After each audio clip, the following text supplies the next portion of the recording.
Hello, welcome to this session on how to rally your team around voice of customer research and why you probably should rally your team around voice of customer research.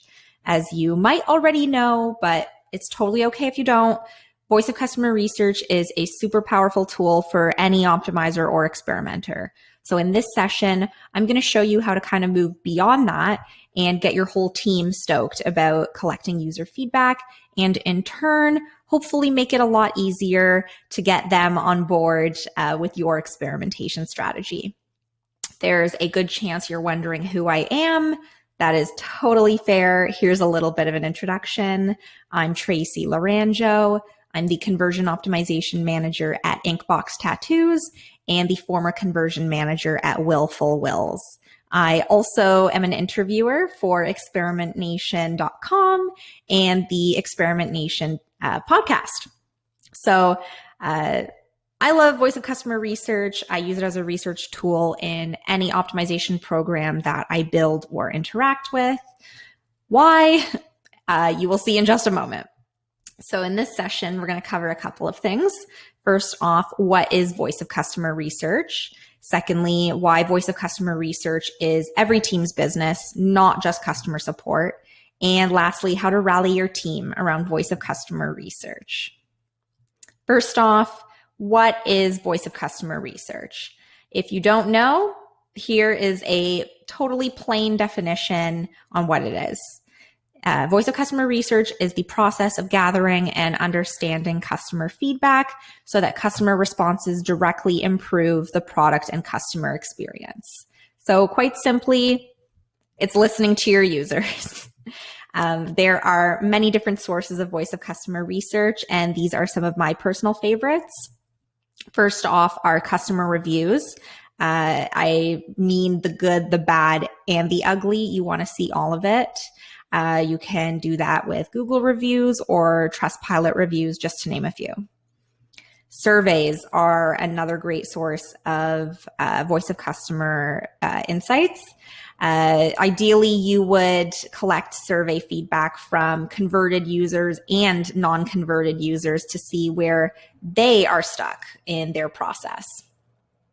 Net Promoter Score, it's a great survey to send out. It's very quick and easy. You ask one question on a scale of 0 to 10. How likely are you to recommend this product or service to a friend? It will really help you uncover why your customers love you and why people who don't love you don't love you. Just really understand where they're coming from. Live chat transcripts and support tickets are a gold mine for optimization insights. They really are. They do take some time to work through though. So in a few minutes, I'm going to show you a bit of a method for how I run through a lot of chat tickets. User testing and interviews, another great source for feedback to help you improve your optimization efforts. And then there's social media. You can look at comments and mentions and also what people are saying about your product or service on forums. I believe voice of customer research is every team's business. It's not just for customer support and for the conversion optimization team. It really is for everyone. I strongly believe that every team will just be better at their job when they understand where all these visitors are coming from mentally and what their pain points are. What are they freaking out about on your site? What do you not have that they need? Quite simply, if you do not listen to your customers, your competitor will. And chances are you're going to lose to your competitor if they do. For optimizers, voice of customer research is so important to identify any opportunities for conversion optimization and to really build the basis of your experiment hypotheses. For marketing and sales, this would really help you speak to your customer pain points, any objections they have, friction, anxieties, and you can address this on landing page copy, sales pitches, ads, FAQs, you name it. The list goes on. And for product teams, user feedback is a great basis for product roadmap ideas and prioritization. So, voice of customer research is important, but how do you get other teams to take it seriously and incorporate it into their work to enhance your optimization strategy? First place to start is create an alliance with customer support. If there is something major going on in the eyes of your users and it's a serious issue that's keeping visitors from converting, customer support will be the first to know. They are your best lens into how your visitors think and feel. Here's a hot tip. Book a biweekly touch base with your customer support teammates. I did this in the past, and the amount of bugs that we were able to spot just from having this regular open conversation about the tickets that keep coming up over and over again with the customer support team, it was phenomenal. Just the ability to track things that we had no idea were going on, such as checkout payment issues. This is a really good resource for any optimizer. Next, you will want to quantify your user feedback. That seems kind of weird because user feedback tends to be qualitative. So it's like you're turning qual into quant. It seems kind of weird, but that is exactly what you're doing. Why? Because anecdotal evidence is close to useless without any sort of kind of summary on how big the impact or the extent of the pain point really is.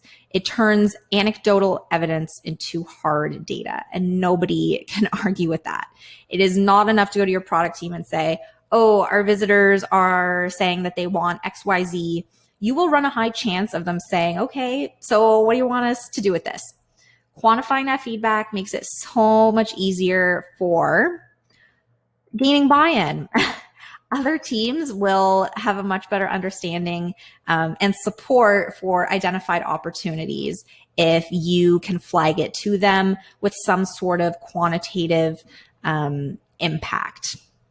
And of course, this goes without saying, this will really help you identify optimization opportunities and form the basis for your experiment prioritization. Since you can't test everything, knowing the frequency of common pain points will really help you to prioritize your experiments. Here's a bit of how I tackle that in my practice in terms of quantifying voice of customer research with live chat transcripts and support tickets. First, I export feedback, whether it's live chat transcripts, the support tickets, or survey responses into a spreadsheet. Ideally, you would automate this. What I like to do is collaborate with the customer support team to, on an ongoing basis, start tagging issues as they come up. And that will be particularly valuable the further down the process you go, because it does get really manual and time consuming. The second thing you're going to want to do is just do a quick run through of all of the feedback that you see from these tickets or from survey responses, and make note of any themes that keep popping up. If you keep seeing the same questions about your pricing model, that's going to be really important to remember for later. In your second pass, create a new column and assign a theme to each piece of feedback. We call this coding. It makes it really easy to just kind of at a glance see the patterns that keep coming up over and over again. Then number 4 is you're going to want to calculate the frequency of each theme, preferably as a percentage of the grand total. This final number will really help you see which points of friction are probably the worst at the moment. If you keep noticing that 20% of tickets revolve around uncertainty around your pricing model, that is a really good starting point for optimization. So ask yourself the whole time through, which themes keep coming up? Keep that at the top of your mind, have a list of them, and really make sure that you put a number to how often these themes keep coming up. Next, you're going to want to embed voice of customer data in your team communications. I love doing this as a way to rally your team around user feedback. Your goal here is to create a team-wide empathy for your customers and site visitors by making it so hard to ignore their real-time user feedback. Other teams will hopefully begin to see the same opportunities and hopefully incorporate that empathy into their strategies. So for example, running A/B tests on their ad copy based off feedback that they continually see over and over again. My favorite way to do this with teams around me is to automate the submission of new survey responses, for example, a Net Promoter Score survey or new reviews, to a dedicated Slack channel with Zapier. If you have tools in your marketing tech stack that play well with Zapier, this is a really good way to have your team constantly see a stream of the same complaints and questions that keep coming in, so that a light bulb kind of goes off in their minds saying like, oh, wow, this question really is coming up a lot. It's not enough just to say like, oh, we see this come up all the time. It's, we know it comes up X% of the time and we still continue seeing it. So what is each team going to do to kind of resolve that issue? Lastly, it's so important to regularly share your learnings and recommendations. Do not hoard your information. There is no value in keeping everything you learned to yourself. Compile everything that you learned and quantify it where possible, and really share it out to anyone who would benefit from knowing it in a quick and easy to read format. This could include your leadership team. This could include marketing, product, UX, really anybody who needs to know what users are thinking and feeling to do a good job themselves. A great example of this is a monthly Voice of Customer newsletter in collaboration with the support team. You can share statistics on the frequency of different issues, whether you're seeing a decrease in issues, and tie it to conversion rates. Did implementing this FAQ that arose out of Voice of Customer research, did that have an impact on your conversion rate? This is a great place to share what you learned. And not just that, make recommendations.